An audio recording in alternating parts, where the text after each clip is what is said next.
believe it or not, Madden 21 actually makes solid steps to rectify some of those problems that were present in the Madden 17 implementation. So, holy crap, EA actually took feedback of a past Madden game to heart and made a meaningful improvement to core gameplay? Do I actually have to start a new series of how Madden succeeds at simulating football now?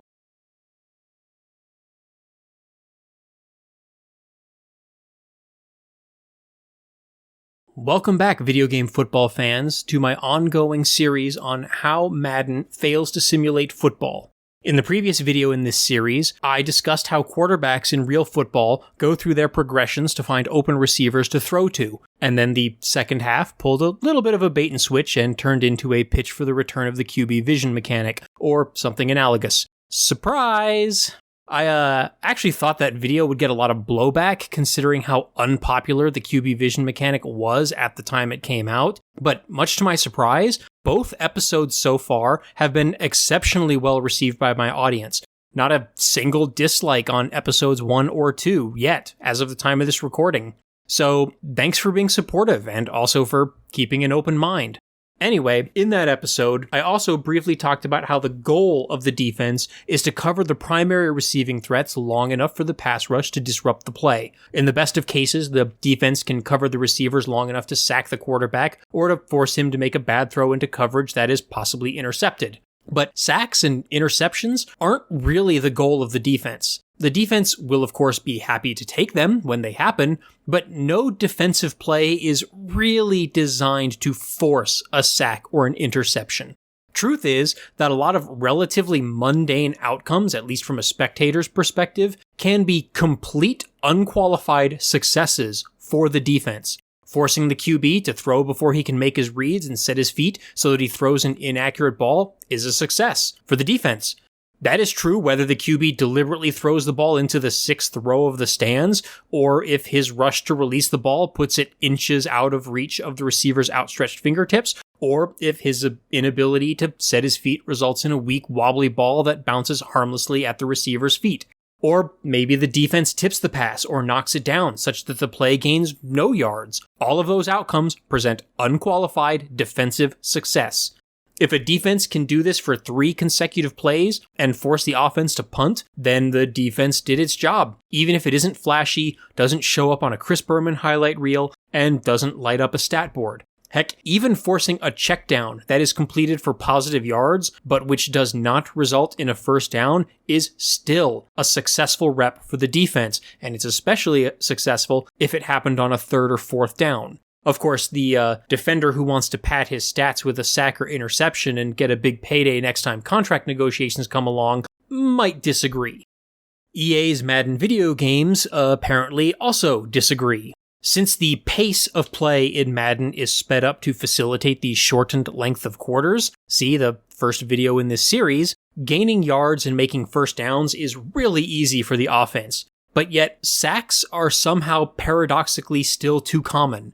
And get used to hearing statements like that a lot in this series. Quarter length and game pacing was the topic of the first episode of this series for a reason, because it really is so fundamental to almost everything that is wrong with Madden. I would not be surprised if every single episode of this series will refer back to that first episode at least once or twice.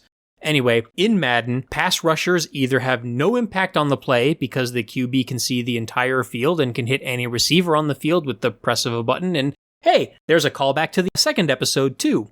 Or the pass rush downs the quarterback for a 7-yard loss on a sack. There's not really much in between. Sometimes these sacks will happen 2 or 3 times in a row if the game's scripting or an X-factor ability decides that the defense should win this particular possession.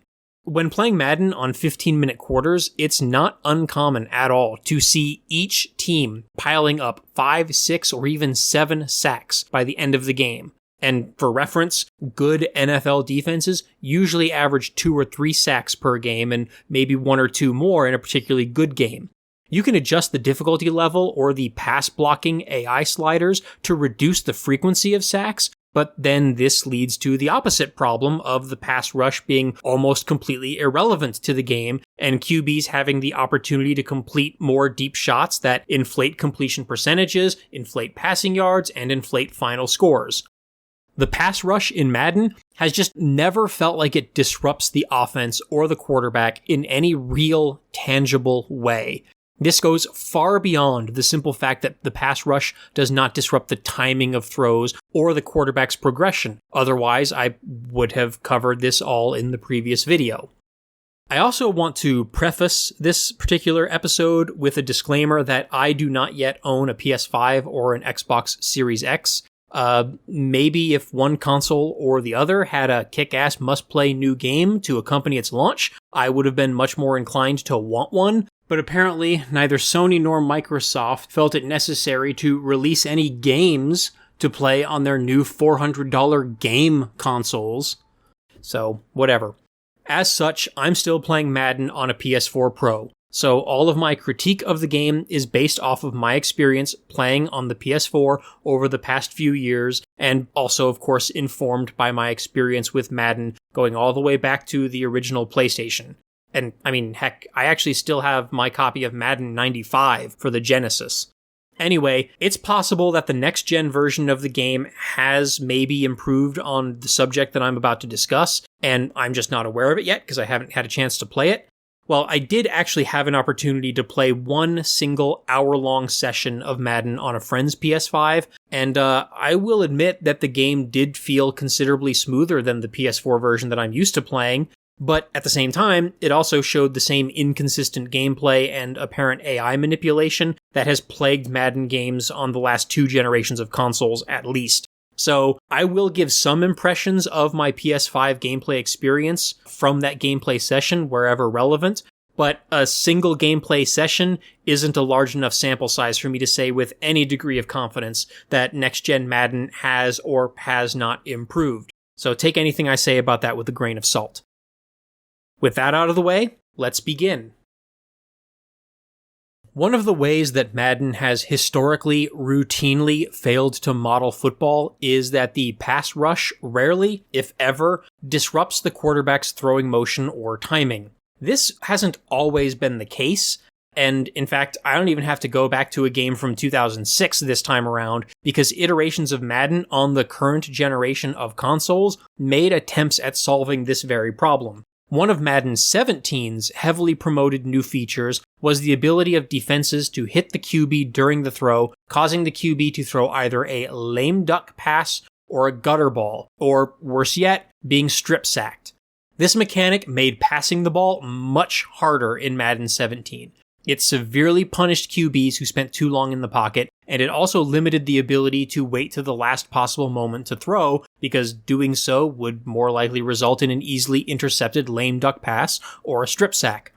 This mechanic had its share of problems, and I will get to those. But instead of adapting their strategy to throw more quick timing routes and checkdowns before the pressure reached their quarterback, many Madden users complained to EA that the mechanic was too overpowered in favor of defenses. Those players weren't exactly wrong, but they also could have solved this problem by just playing the game differently than they were used to. The strip sack and lame ducks I thought were actually a very good mechanic and a modestly realistic one by Madden standards. Players just needed to stop holding the ball too long, Mr. Armchair Jay Cutler. Like the QB vision mechanic before it, the strip sacks and lame duck passes of Madden 17 were cut because it made passing the ball harder, and a vocal subset of the player base complained instead of adapting their play to the more punitive mechanic. They didn't want to play football. They wanted to play Madden ball, and EA capitulated. Oh yeah, sure, there were legit problems with animation warping, suction, animation canceling, and of course online lag that led to bad throws and strip sacks in inappropriate or unfair situations. More fundamentally, the biggest problem with this mechanic in Madden 17 is that the punishment for failure felt disproportionate to the risk. Having an errant pass intercepted by a lineman or a strip sack picked up for a walk-in TD by the defense wasn't really a deserved outcome for the relatively benign mistake of being slightly too slow on the controller. Compare this to Dark Souls, which is notorious for its punishing difficulty. Even in Dark Souls, if you are slightly too early or too late with a parry attempt, you won't be instantly killed by the enemy's attack. Instead, even an improperly timed failed parry will still reduce some of the damage and even grants some frames of super armor, which refers to a period of time in which the character cannot be staggered by an enemy attack and is allowed to continue with whatever the current animation is. In Madden 17, on the other hand, slightly mistiming your throw ran an excessive risk of a turnover and possible defensive score, which is basically an instant death for your current possession, and which could potentially cost you the entire match. It is true that the same risk exists in real football, and it makes sense for Madden to emulate that. The problem is that Madden is completely inconsistent about how and when it chooses to enforce such harsh punishment. It's also problematic that it's far too easy for players in Madden to pick up fumbles and run with them. Football players in real life are taught by coaches to fall on a loose football and cradle it, which basically ends the play without being able to advance the ball. Otherwise, a real-life player who tries to scoop up the ball runs a risk of the ball squirting out of their hands such that a player on the other team can recover it and maybe even advance it. If Madden's defensive linemen weren't so damned expert at scooping and scoring every time there's a fumble in the backfield, then the strip sack mechanic would have been far more balanced, far more realistic, and far more tolerable. Furthermore, CPU-controlled QBs had a tendency to hold on to the ball far too long, almost as if Tiburon didn't bother to change the QB passing AI to make it work with the new pass rush mechanics. Imagine that. Which is a problem that mirrors the problems with the Vision Cone 15 years ago. To be fair to those who complained to EA about the mechanic being OP, it did in fact favor the human player's defense versus most CPU quarterbacks who weren't Aaron Rodgers or Tom Brady. Even so, the solution should not have been to cut the mechanic. For a player getting frustrated by frequent strip sacks in competitive matches, the solution should have been to call and throw more quick timing routes. Or, maybe try running the ball for a change, instead of throwing a deep post or verts every single play.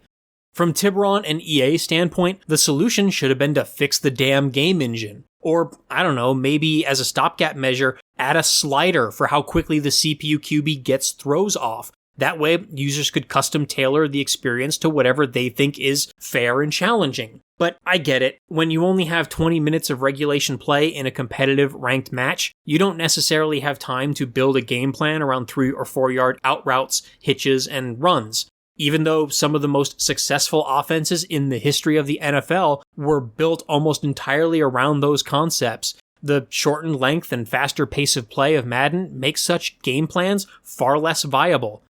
If only the game defaulted to a longer quarter length. Maybe somebody should make a video about that. Sadly, EA caved to the complaints of its online and competitive players, and over a series of several mid-season patches applied to Madden 17, Tiburon toned down the mechanic to the point that it virtually never happened anymore and was rendered moot. By the end of the Madden 17 lifecycle, the mechanic had been neutered to the point that it might as well not even have been included to begin with, and it was further compounded by the introduction of robo-QBs routinely completing 80+% of their passes. By Madden 19, I'm not even sure if the lame duck or strip sack animations were even still in the game. I might have seen it once in my entire time with both Madden 19 and 20. In the overwhelming majority of cases, a QB would tuck the ball. Even if he gets hit while more than halfway through the throwing motion, he will still cancel the throw animation, tuck the ball, and take the sack. It's incredibly unrealistic, and it also contributes to the problem of excessive sacks. Believe it or not, Madden 21 actually makes solid steps to rectify some of those problems that were present in the Madden 17 implementation. And this is a big part of the reason why I delayed making this particular video for so long. I had originally planned to put it out last fall, but I wanted to make sure that I got plenty of playtime with Madden 21 and give that game a fair shot before I went on the internet and condemned it. Madden 21 actually does allow pass rushers to be consistently more disruptive without having to accumulate ridiculous numbers of sacks in a single game or forcing a strip sack and a turnover in situations where it's not necessarily warranted. Madden 21 achieves this by adding new throw out of sack animations, which work a bit better than the equivalent animations of Madden 17.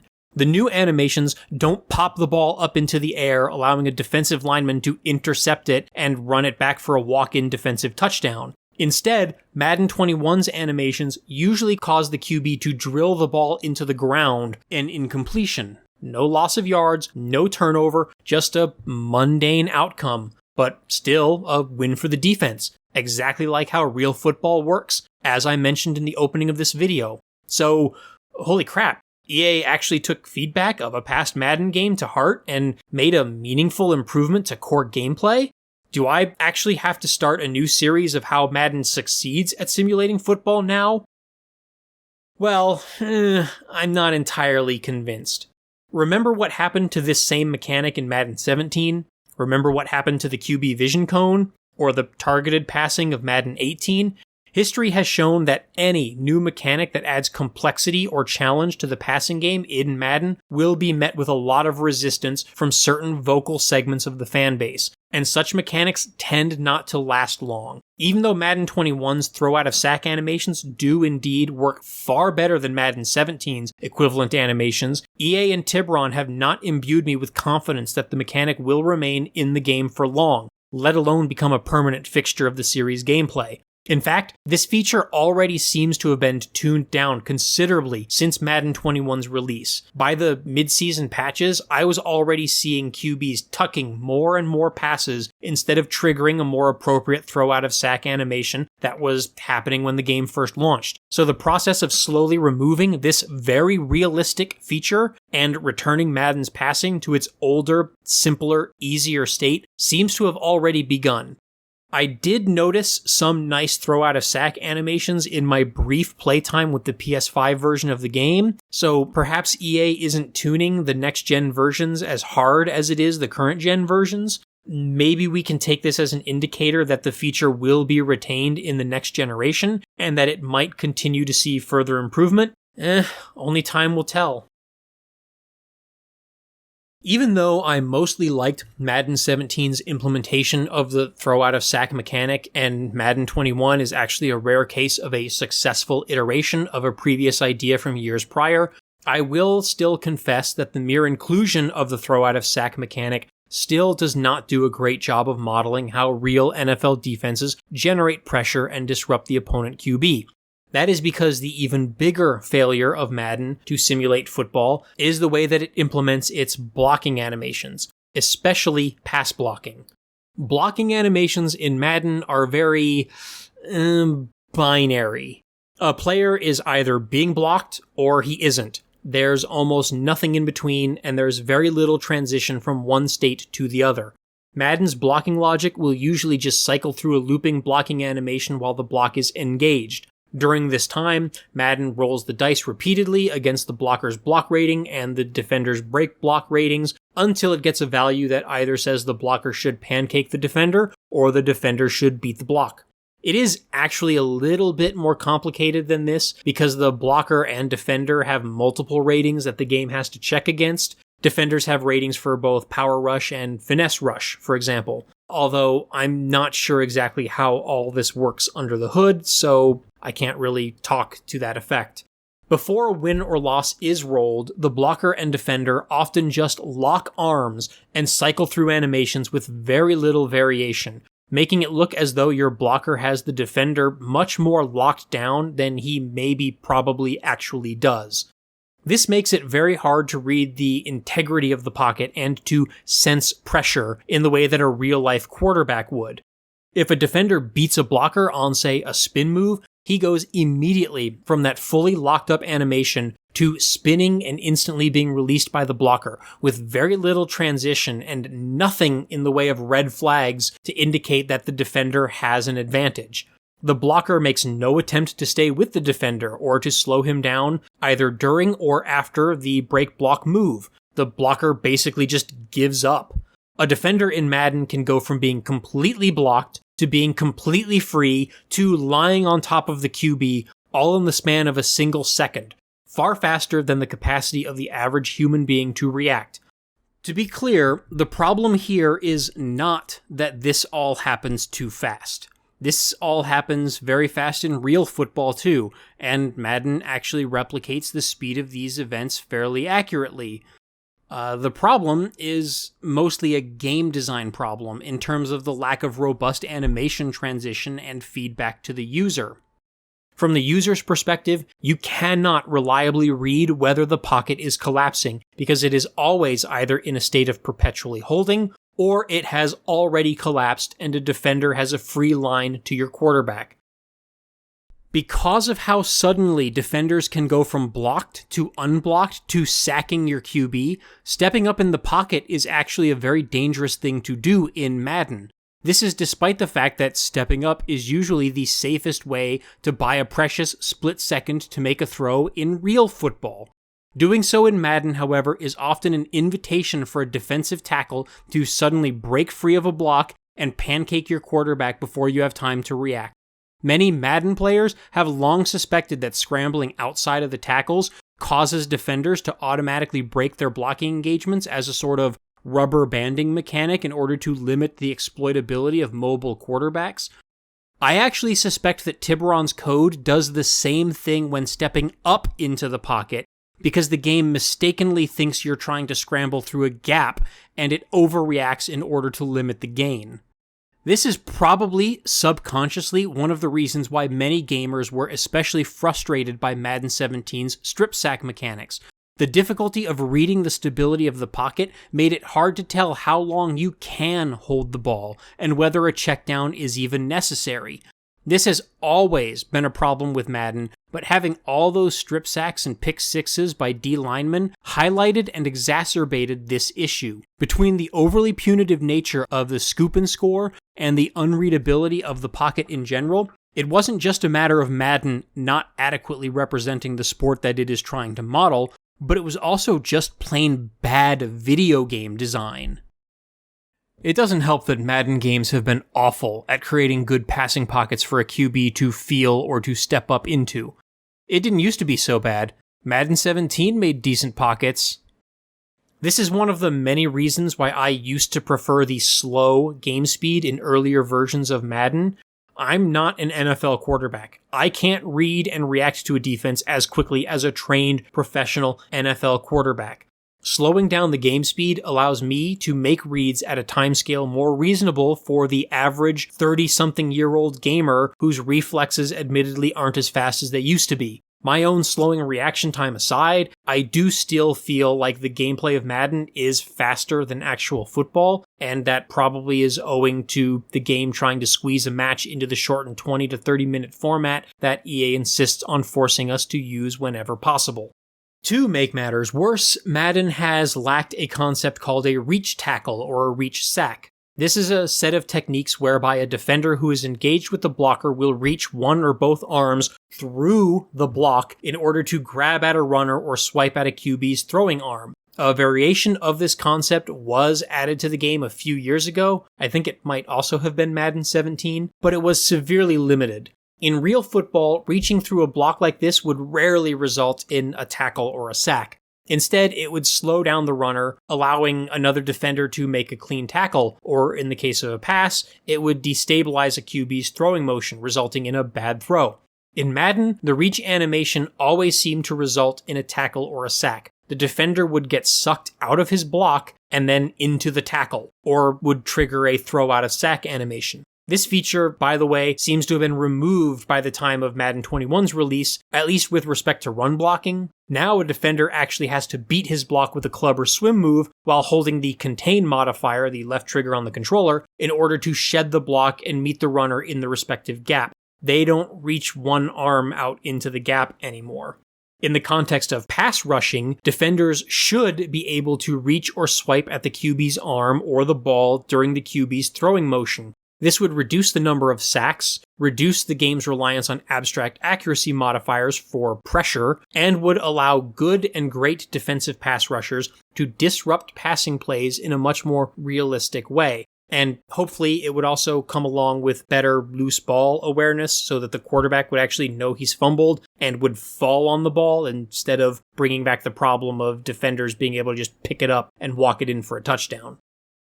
All of these complaints about blocking over the last 20 or so minutes and how it leads to excessive sacks, all of it only covers the animations themselves. This is to say nothing about the numerous problems that Madden has had with blocking AI that determines which defender a particular blocker will try to block, or the pathfinding they take to get there. That's another topic that could easily be its own whole episode. Time to get through his read. You got someone running through the A-gap. The first rule of pass pro on just about every team is not to have free runners through the A and the B gap. And in the interest of fairness, I will also concede that some of the more involved X-Factor animations in Madden 20 and Madden 21 actually do model more complicated pass rush moves. These animations are distinct from the normal pass rush animations. They're flashier and are thus easier for the human user to notice. It's just a question of whether the QB throws the ball before the defender completes the animation. But this feature only applies to pass rushers with certain X-Factor abilities. All other blocks retain that looping binary animation set. Despite having more readable animations, the X-Factor animations are still very fast and very sudden, and still generate way too many sacks. This, sadly, was by design. Defenders get in the zone by getting 2 sacks. Once in the zone, the defender becomes better at beating blocks and faster at getting to the QB, resulting in even more sacks, especially in games with quarter lengths greater than 6 minutes. The rich just keep getting richer.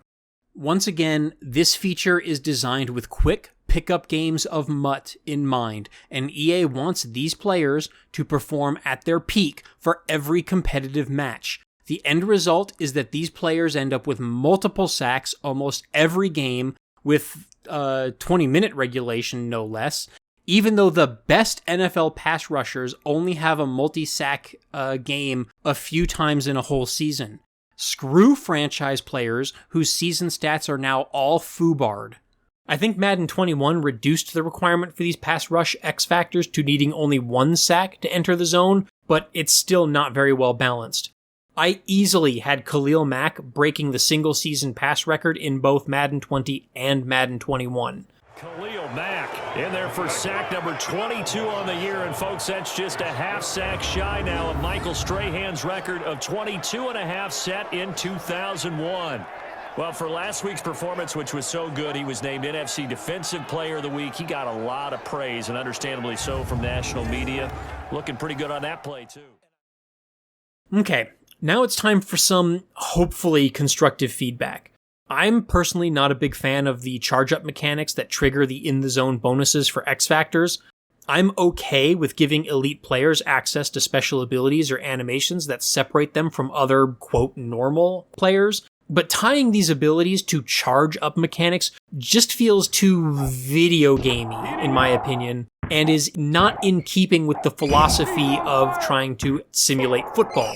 But if you are going to have a charge-up mechanic for these X-Factor abilities, then the way that I think pass rusher X-Factors should work is that the superstar player should get in the zone by pressuring the quarterback, rather than by needing to actually sack him. A defender would get credit for pressuring the quarterback by sacking or almost sacking the QB, or by disrupting the QB's throwing motion as outlined above, or by forcing him to throw without his feet set, or by swatting a pass down at the line of scrimmage, or even by collapsing the pocket by pushing a blocker back into the quarterback. By mixing and matching any of those conditions, let's say, 3 times, the defender would go into the zone, which would grant him a pass rush bonus until his next sack, or until the opposing offense does something strategically to get him out of the zone. For example, maybe by frustrating him by double team blocking him for several plays.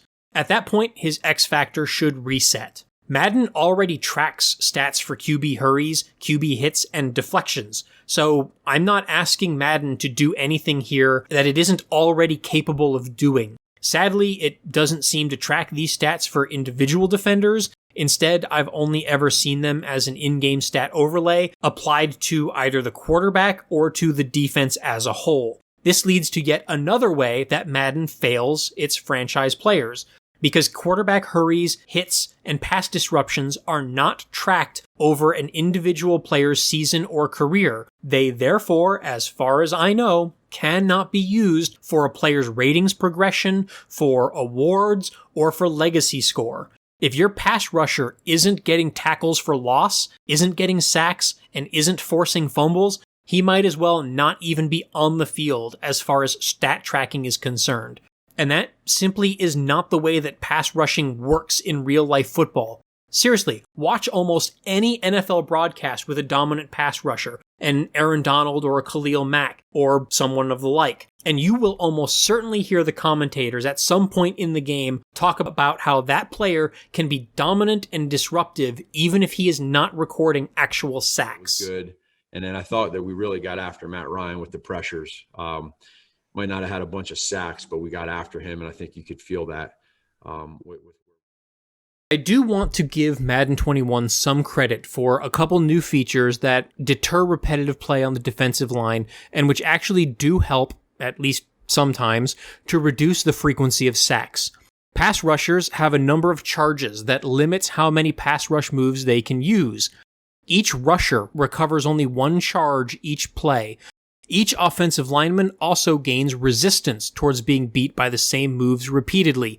Both of these new mechanics are very video gamey, but they are good in principle. They both try to model the idea of offensive linemen learning a defender's tendency, and they also serve to deter repetitive play and require the defensive user to rotate pass rushers around the line and to attack different gaps. It also shows the offensive user which gaps are most vulnerable, and it encourages the offensive user to use counter rush mechanics such as slide protection, double teaming, and IDing the mic, which have been in the game for years but have been underutilized.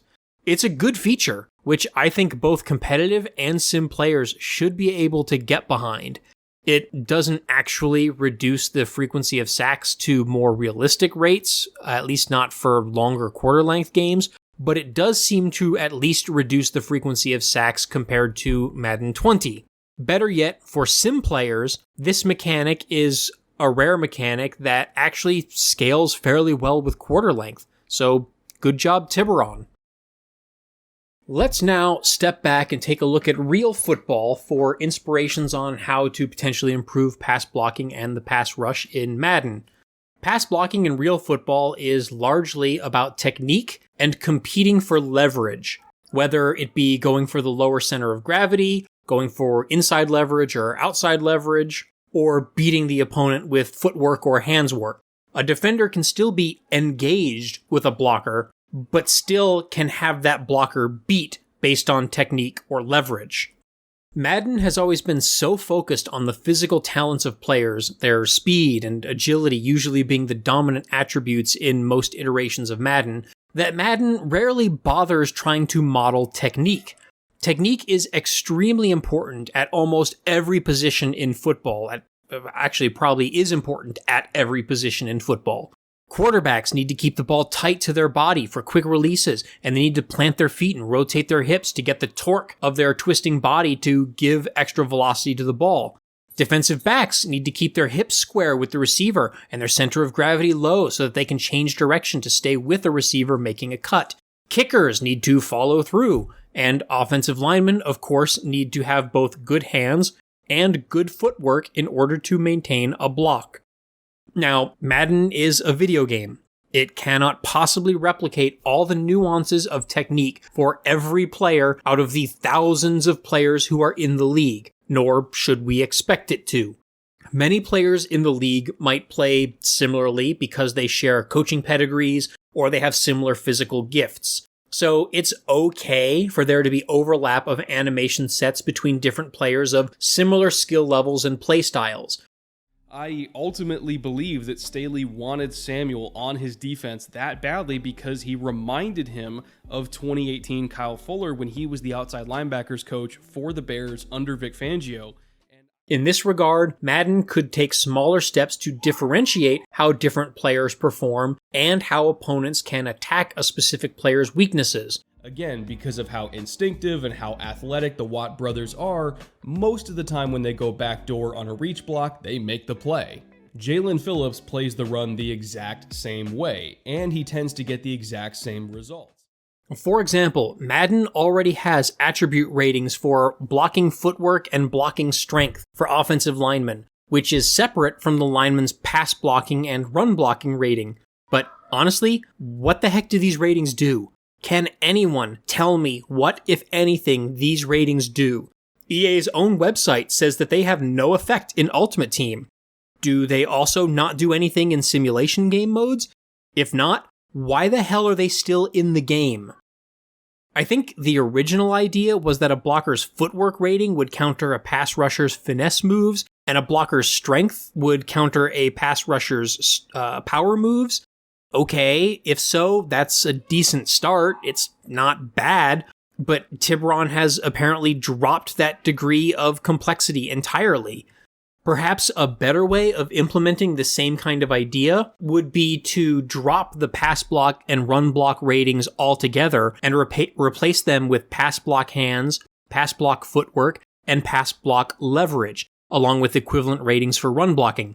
Just like how QB accuracy has been replaced with independent ratings for short, medium, and deep accuracy. Each lineman would then have an animation library for their feet, hands, and general body that could be combined for multiple different outcomes. The hands rating and animation libraries would combine with strength to determine how good the blocker is at preventing the defender from grabbing him or punching his pads, or to prevent the defender from punching away the blocker's own hands. And it might even reduce the player's risk of getting called for a holding penalty because they're better at keeping their hands inside and not at grabbing at the jersey. You're not ever going to see a guy square up with you, right? No. He's always going to be on edge. On an edge, outside of you, right? So if you tell the guy to punch him in the chest, he has now got an angle through your inside shoulder to the quarterback, and you've essentially given up the inside leverage, which you never want to do. So proper hand placement for a tackle is actually on the bicep and on the opposite pec. Footwork would largely determine the blocker's ability to move laterally with the pass rusher, while keeping himself upright with his feet planted firmly below and beneath him, and while avoiding tripping over his own feet or the feet of his fellow blockers.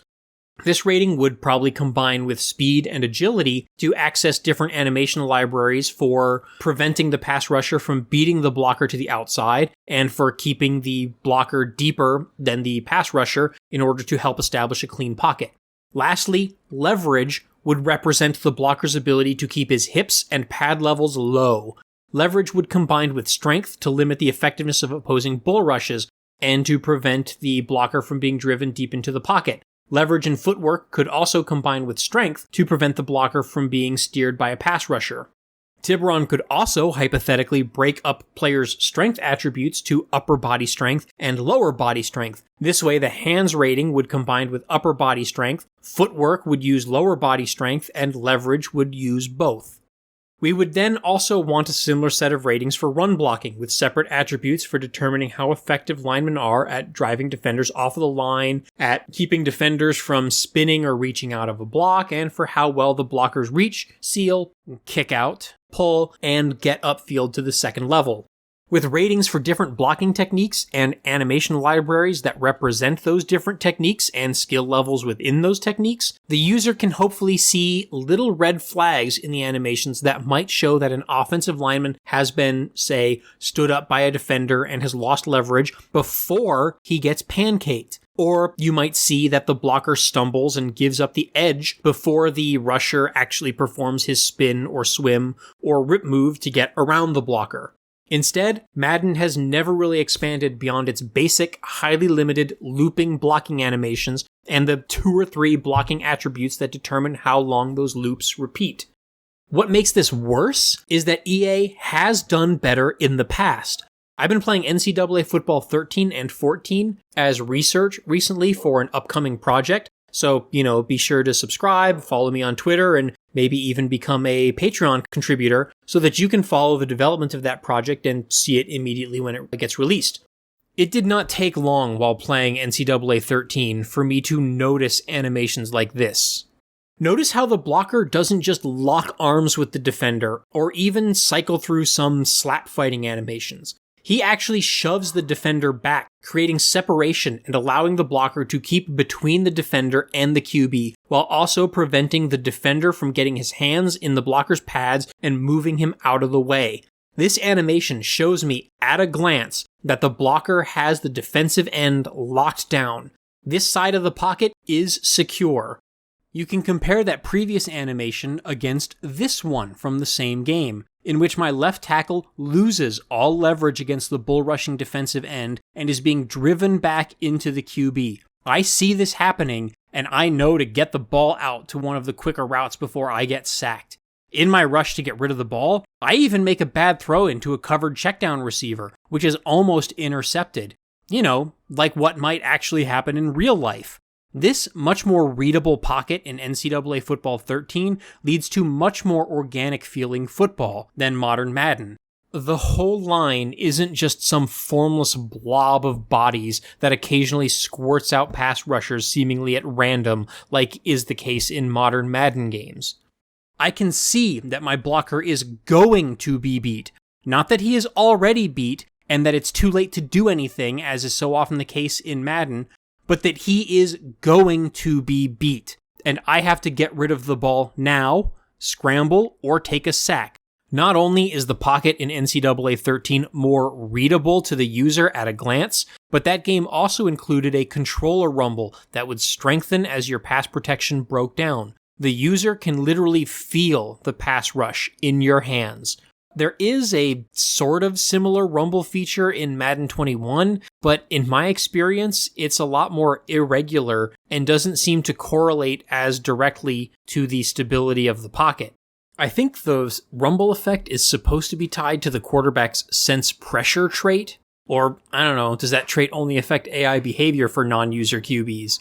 It's hard to tell without extensive testing, since so little of Madden's game functionality is clearly documented to the player.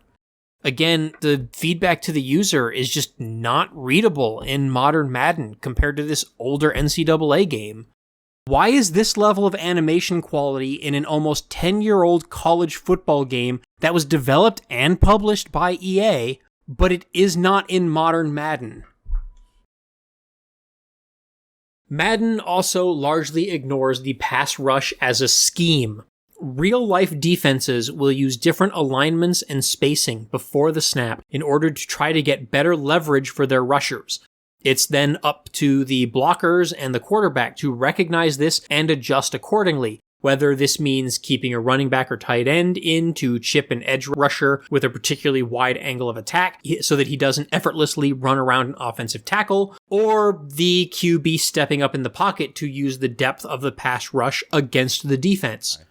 Usually, in this type of situation, you want to catch this thing and bail away as much as you can. Now, you can't bail so much that this guy now has a short angle for you. He still needs to be pass blocked.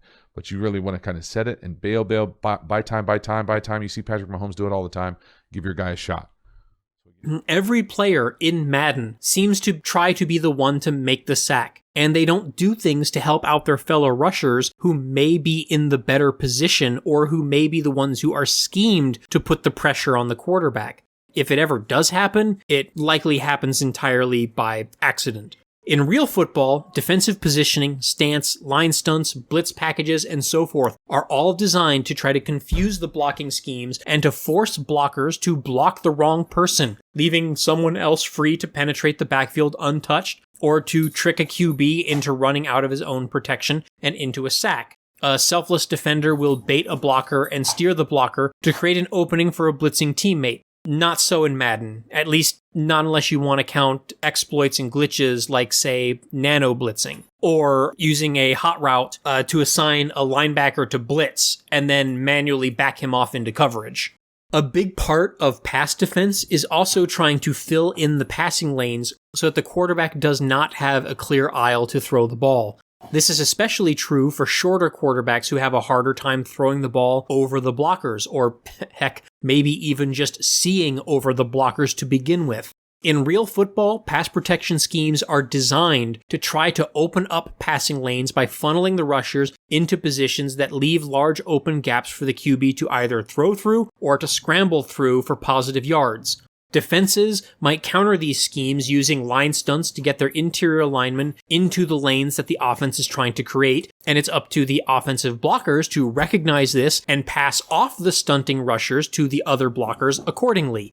This doesn't really work in Madden because blockers can warp or motion shift from one assignment to suddenly engage another defender and miraculously fill a gap in protection. Real defenses will also try to bull rush and collapse the pocket around the quarterback, while also reaching their arms for the quarterback's arm or the ball in order to force the QB to throw off schedule or off balance. Madden sort of tries to implement this in the form of accuracy penalties for when the game determines that the QB is under pressure. The problem with this mechanic, at least from my perspective, is that it's a very video gamey feature. The quarterback's throw isn't inaccurate in Madden because his feet aren't set, or because he can't properly follow through on the throw, or because he's trying to physically throw over or around other players. It doesn't even happen because he's throwing off schedule. They happen because the QB failed his accuracy dice roll against the pass rusher's ratings. These pressure modifiers feel, at least to me, completely arbitrary and are just one of the many things that Madden uses in order to skew the outcome of plays to create the illusion of difficulty. These pressure penalties can even be incurred in a clean pocket, throwing through an open throwing lane when the pass is thrown on time, which, as far as I'm concerned, is the game just flat out cheating.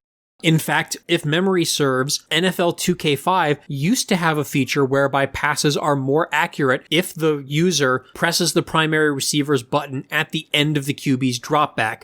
This rewards the player for knowing the progressions and for throwing the pass on time to the primary intended receiver. This was despite the fact that 2K5 doesn't even have any practice mode that teaches the route concepts or progression trees. Modern Madden actually has that feature. It teaches route concepts and progressions. Yet Madden doesn't have any mechanics that reward the user for throwing routes on time during the dropback, nor does it have any penalties or drawbacks for throwing at the wrong time. Or at least if it does, I am not at all aware of it.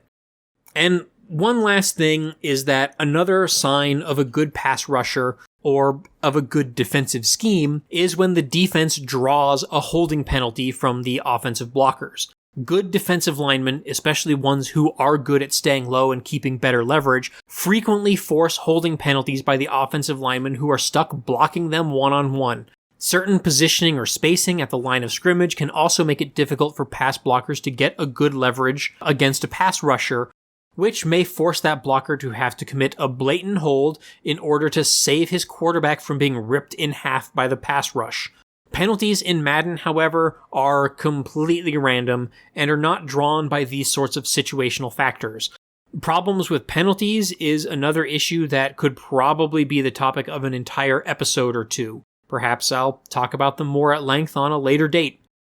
And then, on the other side of the ball, offenses will try to beat heavy pass rushes by throwing lots of short, quick routes such as hitches, slants, outs, and ins. Or you can beat an all-out blitz with screens and draws. Screens and draws have not reliably worked in Madden because of limitations in blocking logic and defensive play recognition, which might also have to be a topic of a future video at some point. Having draw and screen plays that actually consistently work as they are supposed to, and then programming the CPU to actually use these plays to counter a heavy pass rush from the user is another thing that would go a long way towards balancing out the passing game and the problem of excessive sacks. Oh, and I just spent the last 40 plus minutes talking about the failings of Madden to try to replicate pass blocking and pass rushing, but that was still only just the tip of the iceberg of problems with this game. In that 40 plus minutes, I did not cover breakdowns in the AI that allowed defenders to get into the backfield without being blocked at all, or for users to control down linemen or linebackers and exploit audibles or defensive hot routes in order to confuse the blocking AI and completely break the blocking assignments such that defensive players can reliably blitz the quarterback without even being touched. As someone who doesn't play competitively, those sorts of AI exploits don't really concern me as much because I don't use them in my own, user versus CPU games. If you want to see examples of that sort of thing, check out other channels like Eric Rayweather, Ryan Moody, or someone like them. I also really didn't talk much about pocket formation or Madden's lack thereof. And of course, I didn't really discuss run blocking at all. Run blocking has its own slew of problems, but is actually beyond the scope of this particular video topic and would likely need its own episode in order to do it justice.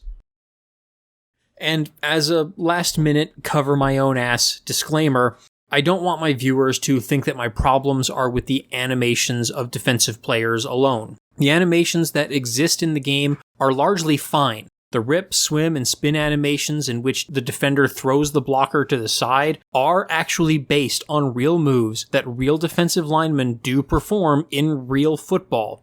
I'm not saying that I want those taken out of the game.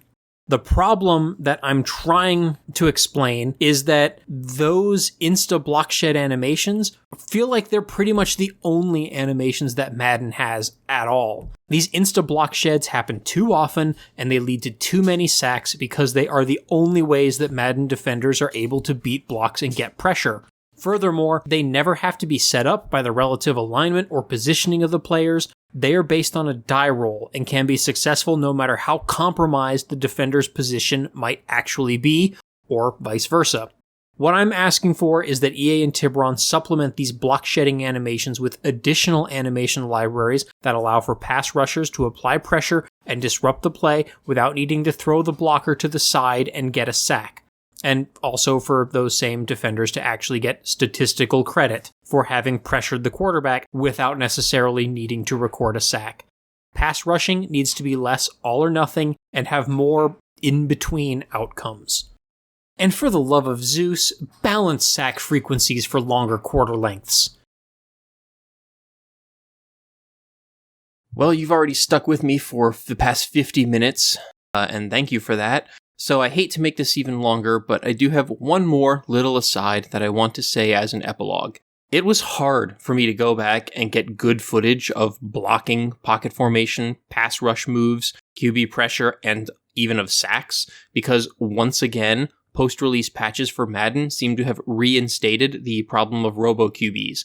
Every CPU QB is back to completing 80 to 90% of his passes, which highlights and exacerbates the problems discussed in this video, since almost every pass play is now either a completion or a sack. The CPU QB either completes a borderline undefensible slant for 7 or more yards and never sees a third down at all, or the CPU QB runs around in the backfield and lets himself be sacked, as if he's the HAL 9000 occasionally letting the astronauts win a game of chess so that they don't go crazy and to preserve their morale. It's basically sack or bust for the human defense, which is not at all representative of football, not at any level of football. I don't know who keeps asking for this every single year, or who the heck at EA thinks that this is acceptable play for their supposedly simulation football game.